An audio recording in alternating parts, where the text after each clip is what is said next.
Assalamualaikum warahmatullahi wabarakatuh.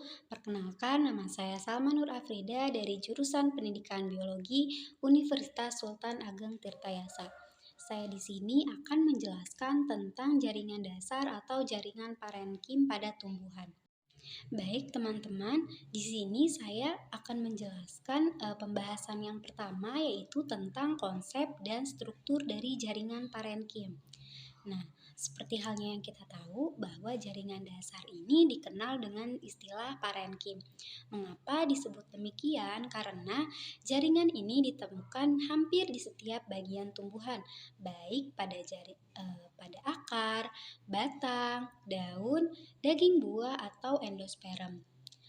Begitu pula, jaringan ini dapat ditemukan di setiap jenis tumbuhan. Pada batang yang dipotong melintang, kita dapat mengamati bahwa sebagian besarnya pasti adalah jaringan dasar ini. Alasan selain itu, karena parenkim juga terdapat di antara jaringan lain, misalnya di antara xilem dan floem. Kemudian untuk pengertian parenkim sendiri itu merupakan jaringan tanaman yang paling umum dan belum berdiferensiasi. Sebanyakan karbohidrat non-struktural dan air disimpan oleh tanaman pada jaringan ini. Parenkim biasanya memiliki dimensi panjang dan lebar yang sama atau isodiametrik. Dan protoplas aktif dibungkus oleh dinding sel primer dengan selulos yang tipis. Ruang interseluler antar sel umumnya terdapat pada parenkim, merupakan bagian yang paling banyak terdapat pada tumbuhan. Sel-sel penyusun jaringan parenkim tidak terspesialisasi. Oleh karena itu, sel-sel jaringan parenkim dapat berubah menjadi jaringan lain. Sel-sel jaringan parenkim juga bersifat fleksibel atau lentur. Hal ini dimungkinkan dinding selnya yang tipis. Baik, selanjutnya kita akan membahas struktur dari jaringan dasar. Nah, parenkim ini terdiri atas kelompok sel hidup yang bentuk, ukuran, kemudian fungsinya itu berbeda-beda. Sel-sel parenkim mampu mempertahankan kemampuannya untuk membelah meskipun telah dewasa, sehingga berperan penting dalam proses regenerasi. Nah, sel-sel parenkim yang telah dewasa dapat bersifat meristematik. Bila lingkungannya memungkinkan, jaringan parenkim terutama terdapat pada bagian kulit, batang, dan akar, kemudian mesofil daun, daging buah, dan endosperm biji. Sel-sel parenkim juga tersebar pada jaringan lain, seperti halnya tadi, yaitu parenkim xilem, kemudian parenkim floem, dan jaringan ampulur. Nah, sesuai dengan perannya sebagai jaringan dasar, banyak sel-sel yang strukturnya tidak dapat dimasukkan ke dalam salah satu jaringan. Dinding sel parenkim umumnya tipis, terutama yang mengandung kloroplas dan yang fungsinya sebagai penyimpanan cadangan makanan. Dinding selnya tebal dengan penebalan lignin, misalnya terdapat pada parenkim xilem. Fungsi dari sel parenkim misalnya untuk fotosintesis mengandung kloroplas. Jaringan yang terbentuk dari sel-sel semacam itu disebut klorenkim. Vakulanya banyak.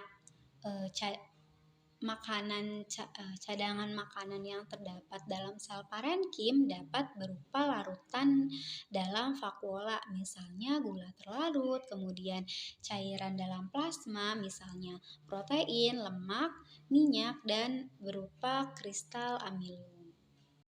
Baik, setelah kita mengetahui dari konsep, kemudian struktur dari jaringan dasar, kita akan membahas asal dan perkembangan dari jaringan dasar. Nah, parenkim tumbuh-tumbuhan primer berkembang dari meristem dasar dan berhubungan dengan unsur vakuolar dari prokambium atau kambium. Parenkim pada korteks dan ampulur misalnya berasal dari meristem dasar yang terdapat di meristem apikal. Jaringan parenkim tumbuh-tumbuhan primer yaitu parenkima korteks dan empulur, kemudian mesofil daun dan bagian-bagian bunga berdiferensiasi dari meristem dasar. Parenkim yang berkaitan dengan jaringan vaskuler primer dibentuk dari prokambium, sedangkan yang berkaitan dengan jaringan vaskuler sekunder dibentuk dari kambium vaskuler. Parenkim juga dapat berasal dari kambium gabus atau velogen dalam bentuk veloderm, dan ini dapat bertambah jumlahnya oleh pertumbuhan sekunder. Kemudian ciri khas parenkim yang lain adalah sel-selnya banyak memiliki ruang antar sel karena bentuk selnya membulat. Meskipun ada juga parenkim yang sel-selnya rapat satu sama lain tanpa ruang antar sel, misalnya parenkim penyusun endosperm biji. Parenkim yang mempunyai ruang antar sel terbesar adalah mesofil daun, karena ruang antar sel itu berfungsi sebagai sarana pertukaran gas antara parenkim dan udara luar. Kemudian sel parenkim memiliki banyak fungsi, yaitu untuk berlangsungnya proses fotosintesis, kemudian penyimpanan makanan, dan fungsi metabolisme lainnya. Ciri penting dari sel parenkim adalah dapat membelah atau terspesialisasi menjadi berbagai jaringan yang memiliki fungsi khusus. Sel parenkim biasanya menyusun jaringan dasar pada tumbuhan. Oleh karena itu, disebut dengan jaringan dasar. Baik, selanjutnya kita akan membahas tentang bentuk dan susunan dari jaringan parenkim. Nah, secara umum, sel parenkim berbentuk isodiametris. Namun, terdapat sel parenkim dengan bentuk yang lainnya, yaitu seperti paristematis, silindris, atau memanjang. Bentuk tersebut bisa ditemukan pada jaringan tiang atau palisade pada mesofil daun dikotil. Kemudian ada bercabang-cabang. Bentuk tersebut dapat dijumpai pada parenkim bintang atau parenkim yang terdapat di mesofil pada daun Juncup sp dan Kana sp. Kemudian, parenkim yang memiliki ruang antar sel satu dengan yang lainnya dengan ukuran besar, bentuk tersebut dapat ditemukan di parenkim pada alat untuk mengapung tumbuhan air. Kemudian, parenkim yang berbentuk tidak teratur dengan ruang antar sel yang melimpah, bentuk tersebut dapat dijumpai pada parenkim spons atau parenkim bunga karang pada mesofil daun. Kemudian ada parenkim lipatan. Nah, parenkim dengan bentuk tersebut memiliki lekukan-lekukan yang mengarah ke dalam. Bentuk tersebut bisa dijumpai pada padi dan bambu. Nah, selanjutnya kita akan membahas macam-macam jaringan parenkim berdasarkan bentuk dan fungsinya. Yang pertama itu berdasarkan bentuknya itu ada 3 macam, yaitu yang pertama parenkim pagar atau palisade, yang merupakan tempat fotosintesis yang utama dan sel-sel memanjang yang terdapat di daun tepat di bawah jaringan epidermis. Karena banyaknya mengandung klorofil daripada jaringan lainnya, dengan bentuk bulat, memanjang atau lonjong yang berjajar seperti tiang atau pagar, dan dalam parenkim palisade ini terdapat sel klorofil atau zat hijau daun. Parenkim pagar berfungsi sebagai tempat fotosintesis. Kemudian yang kedua ada parenkim lipatan yang terdapat pada pinus dan padi dengan bentuk yang berlipat ke arah dalam seperti banyak mengandung kloroplas. Kemudian yang terakhir ada parenkim pengangkut. Nah, sel-sel penyusunnya berbentuk memanjang menurut arah pengangkutnya, umumnya terdapat pada batang.